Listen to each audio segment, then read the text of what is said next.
Please, Frederik, tell me once again, I know that you represent two trade associations in Belgium against the European Court of Justice.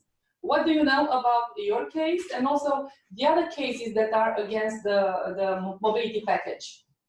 So, as far as I am aware today, because we are not everything is published, we have to wait a little bit to see what is going to be published.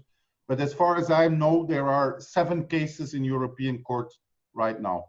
There are 6 cases by certain European member states, which include Lithuania, Bulgaria, Hungary, Romania, Malta, and Poland, which have introduced a partial demand in annulation of the mobility package. And then myself, for one of the Belgian trade organizations, we started the procedure also against specifically the cabotage regulations in the mobility package. Now, the 6 cases of the member states, they are aimed at only certain points in the mobility package. So not the whole of the mobility package is being attacked. The 6 member states, as far as I am aware, I have not read their demands, but I saw the press releases by the European Court itself. They are attacking 3 things. First, the obligatory return of the truck every 8 weeks. Secondly, the cabotage, the cool down of the cabotage, 4 days. And then the weekly rest in the truck. So what is important to point out, and very important, is that all other aspects of the mobility package are not challenged in European court. The most important of which is the application of detachment rules to drivers, which means that the changes we're going to have in the way drivers should be paid will come into law in February 2022, because this is not being challenged.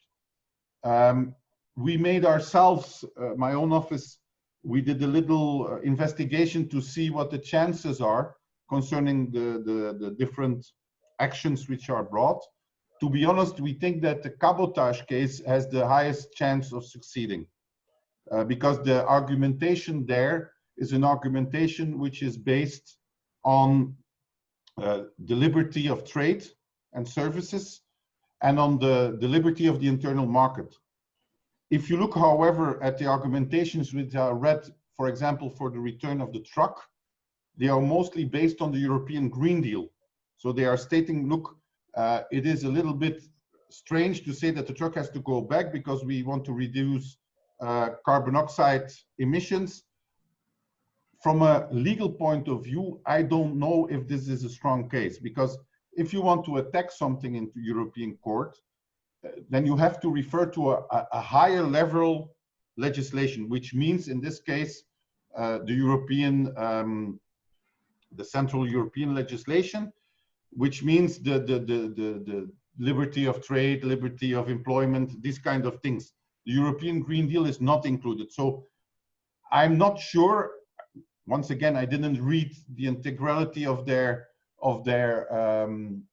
argumentation, but I'm not sure if this has legal ground to succeed. What is important, however, to note is that I know that the European Commission is not too happy with this mobility package, and that they are trying to organize a review of the impact of certain of these measures, and specifically on the return on the truck, within a year, to see what the impact is going to be of the return to the driver, maybe to make a new legislative initiative to change this. So we will have to await this also.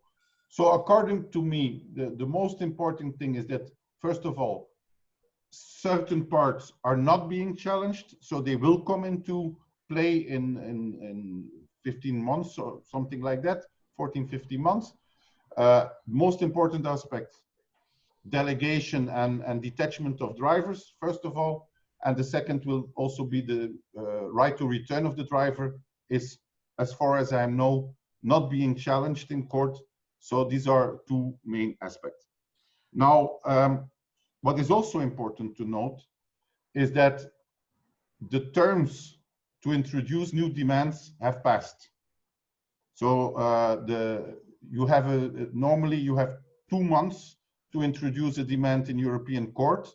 These 2 months, it's a little bit longer because you have 15 days extra after publications and 10 days depending on the distance from the court. So normally from the 25th of October was the last day to introduce demands in European court. And the ones I noted before from the 6 member states and the one I did, as far as I'm aware, are the only ones who have been introduced until now. But if they introduce an action and they put some grounds, and afterwards they come back with new grounds, they can change the argumentation? No? No, it's the procedure is, to be honest, extremely difficult. You have to, the way you have to, from a legal point of view, you have to make your demands is extremely detailed, extremely difficult. There are not a lot of European legislation which have been successfully challenged until now. So during the procedure, you cannot change the basis on what you are discussing. It's simply not possible. So you have to make your case in the beginning. I know from in my own case that we had a little difficulty. The European Court answered to me, everything has been regularized and it is official since beginning of November. And now the member states have the possibility to intervene in my case. Everybody will have the possibility to intervene in the other cases, but it will always be limited to that parts of the mobility package which are being attacked, which means that the parts which are not attacked will come into play anyway. Okay, I understood that. But if you have new, let's say, new facts to support your case, this could be added in the time. And if, for example, because one of the things, for example, for cabotage, which I am stating myself, is that if you look at the history of the mobility package, that at the start, the European Commission wanted the liberalization of cabotage. And now we get exactly the opposite. So normally, if you make European legislation, there has to be an impact study on what the impact of the measure is on economy, etc., etc. Now, there was an impact study, but based on the liberalization of cabotage, so there was no impact study for the absent, for the inverse, for the food. We don't know what's going to happen with the 4-day cool down, how it is going to intervene in the internal market, because there will be, we know this, that there will be, especially for small countries, Luxembourg, Belgium, the Netherlands, there will be a lot of impact because they are only small. So the cabotage market national is very limited, and a lot of these transport companies are dependent on cabotage operation in the big member states like France, Germany, to name the 2 most important ones. So what could be possible is that if we have the time, it will depend. If in the meantime, for example, the European Commission makes an impact study, then of course, and if it's good for us, then we will present the results of this during the litigation. What we cannot do is change the basis of our appeal. We can give extra argumentations because everybody can intervene, then the defending parties will have the time to make a defense, to say, okay, we think the mobility package okay, and then afterwards we will have the possibility to reply to this argumentation. And if we have new facts or new arguments, but only against, for example, for me, it will be limited to cabotage, then we will present them, of course. As far as I know, there is one Romanian transport association that started such an action at the European Court of Justice in the last days. And I think this argumentation against the return of the drivers is also included. It could be, but if they only started the last day, then they will be too late. And honestly, it is a lot easier from a legal point of view to start a litigation for a member state than for a private organization. we had the same problems ourselves because I'm representing one of the Belgian ones. And honestly, it could be that for private organizations that they will just put it aside. What we wanted to realize is to at least give some extra argumentation, because they will read it for sure. And we hope that the European Court is going to take the different procedures together and make it one big procedure, so that the European Court will not only have to read my argumentation, but also the argumentation of the member states, and I hope also from the Romanian organization. I just hope that they're not too late, because it's, once again, it's extremely difficult to do it. It takes a whole lot of time. You have to get a whole lot of paperwork to introduce this kind of demands. I know that for my office, it took two full-time lawyers for more than 3 weeks just to get the paperwork, to get everything. You have to be accredited at the European Court, etc., etc., etc. So it's not that easy. What about Belgium as a state? Was an action from the Belgian state, or just your action? At this moment, there's only an action from us.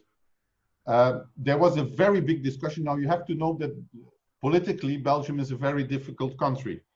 And transport, the responsibilities for transport do not lie with the federal government, but with the regional governments in Belgium, which means that to introduce the demand, the federal government has to do it, but the regional governments has to decide that they have to do it. So I know it's a little bit complicated, but Belgium is a very complicated country. The Flemish-speaking part of Belgium wanted to do it. I've seen the documents, so they asked the federal government, please make the demand, but the French-speaking part didn't want to do it. And so they eventually they decided not to make their own appeal, but as far as my information goes, they will intervene in the other procedures.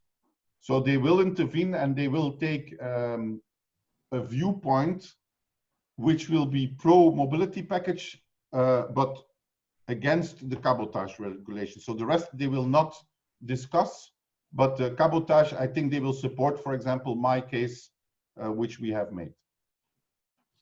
Okay, let's take the other case, or maybe I want to ask you one more question about it. What do you think about, for the reason of canceling the return of the trucks every 8 weeks?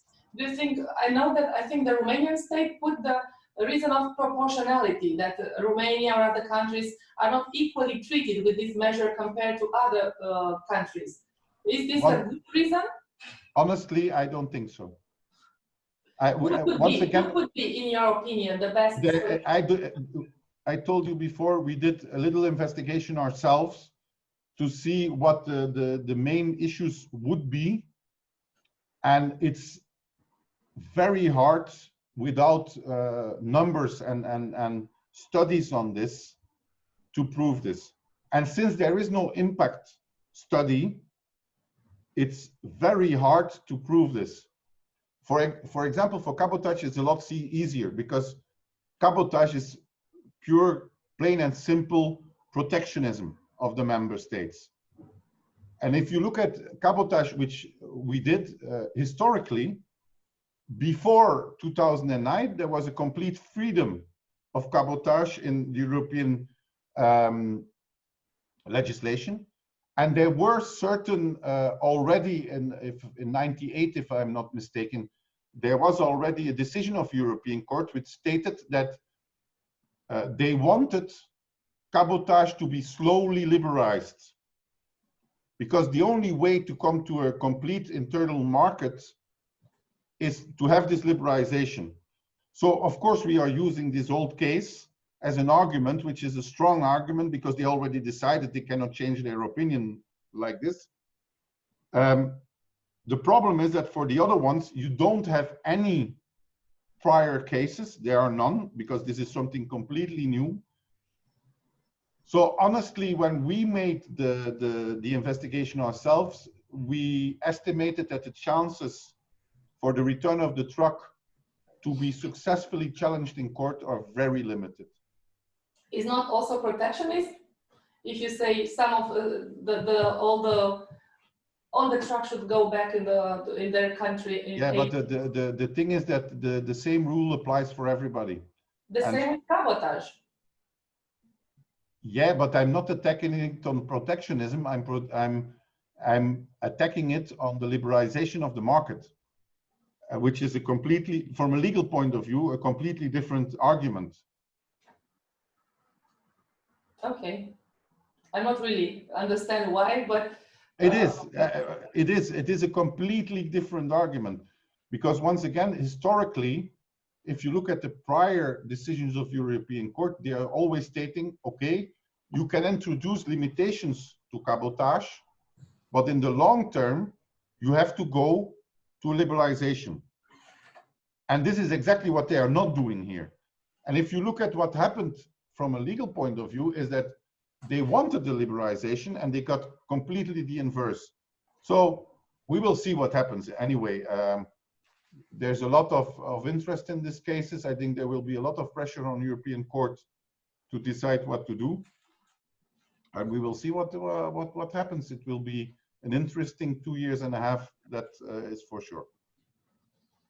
Okay, so now we take to the second reason that we want to have this interview is about things that are happening already that get into application, starting with the 20th of August.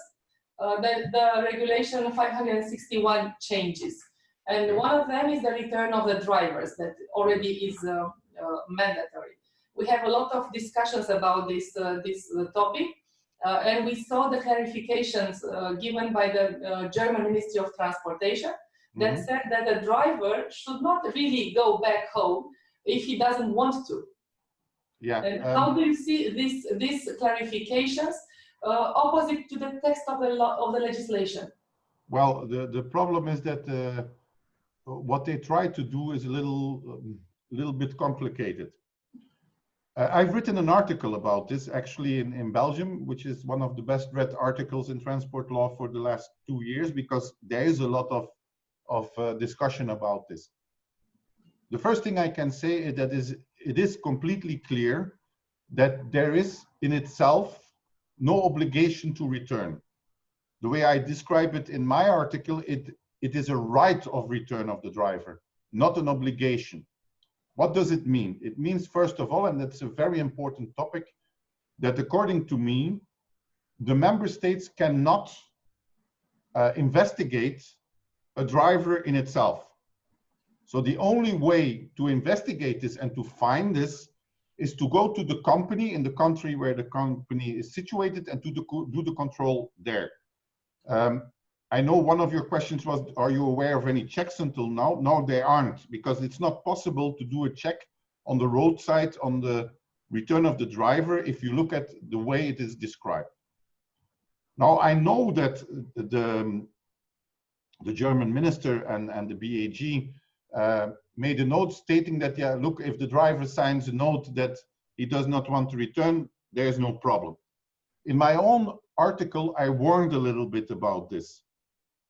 It is true that the driver has the right to go wherever, right to choose where he wants to take his weekly rest. It's written very clearly in the legislation itself, if you look at it. But if a national control instance of the company is going to see that all drivers of the same company each month refuse to go home and want to stay in the country where they are, mostly in Western Europe, of course, then I think that you're going to have a problem. And you're going to have two problems. The first one is going to be that I think control instances are going to say that you pressurize your drivers not to go home. The second one, and I think that's the most tricky one of both, has nothing to do with driving times, but has to do, and I explained it in other years when I came to see you. It was better than I could come to Romania. It was a lot nicer to be there live. But we talked about, for example, the Kulch case in European Court and the obligations of salary. Now, I know, and I've discussed this with, for example, Belgium control instances, that if they will say that if they see that the drivers are always spending their weekends outside their home country of the country or their employer, and if it's always in the same country, for example, you have a Romanian transport company and the drivers stay every weekend in Belgium, then they're going to say, look, you have an operational base in Belgium because normally you have the right to return, you're not returning, which proves that for them it's home. So we will apply Belgian social law. And of course, the risk will be a whole lot higher. This means that as a company, it's at this moment actually quite difficult to organize it in a way which is feasible, because I know that there are quite some drivers who do not want to return home. They want to work a little bit longer, make more money, because going back to Romania, it takes time just to spend 2 or 3 days there. They rather work a little bit longer and then spend 1 week or 2 weeks at home with their wife and family. So it's quite difficult. Now, what I do know, and that's maybe something you can investigate a little bit further, is that European Commission is preparing a questions and answering document. It's already available. We have it and translated it. Yeah, I have it myself. It's not official yet, honestly, so be careful. Where they will try and make some clarifications on this. What we at least propose to the clients is, first of all, if you're only going to make your driver sign one time a document stating that for the rest of the year he doesn't want to come home every 4 weeks, this is not going to work. At least as a company, you should make a procedure internally and describe it in the labor contract, stating like, we point out that you have the right to return driver, and we are making a procedure so you can exercise your right to effective return. What we are going to do, I'm just giving you an example, you can do it in different ways, but what we are going to do is every 3rd week, we are going to send you a message on your black box, for example, asking you if you want to return on the 4th week, where do you want to return and how you see this. Then you can choose every month. Once again, you can make your choice. We will record your choice. If you choose to come home, then we will organize your return. If you don't, then we want you to sign afterwards a document that you refuse to go home, but that you wanted to stay with your girlfriend in Germany or whatever. That's the least you should do. And then you should be aware that not every driver does it every month. Because if you're going to do that, I'm practically sure that you're going to run into problems. So it is quite difficult. We will have to see how the national control instances are going to control this and how they're going to interpret this, because this is, once again, something completely new. And we don't know how strict they are going to be. And I'm actually a little bit afraid that some countries are going to be a whole lot stricter than other countries. For example, I know that Belgium is going to be very strict on this. France, for example, will also be very strict on it. And then on the other end, you have Germany, who is just saying, okay, sign a paper and it's no problem. So it would be good if European Commission makes it a little bit clearer for everybody to show how you can make this kind of proof and how you should do it. That's the one thing you should be aware of until now. But once again, we don't have any cases. There are no controls on truck side, and I don't think it's feasible to do the control during the driving of the driver. I don't think it's possible. But we all read the news regarding, I don't remember what the name of the Belgian companies. Also, here DECA was also mentioned, that the drivers in this company, all the drivers signed a paper that they agreed to stay, not to return back home after 4 weeks. And it was an investigation by the social authority. Yeah, but what happened, I know this case actually. This was not in Belgium, but was in Holland. This case was controlled with help from Belgian police, actually. And the fine which the Lithuanian company got was based not on the return of the driver from a legal point of view, but taking the rest in the truck.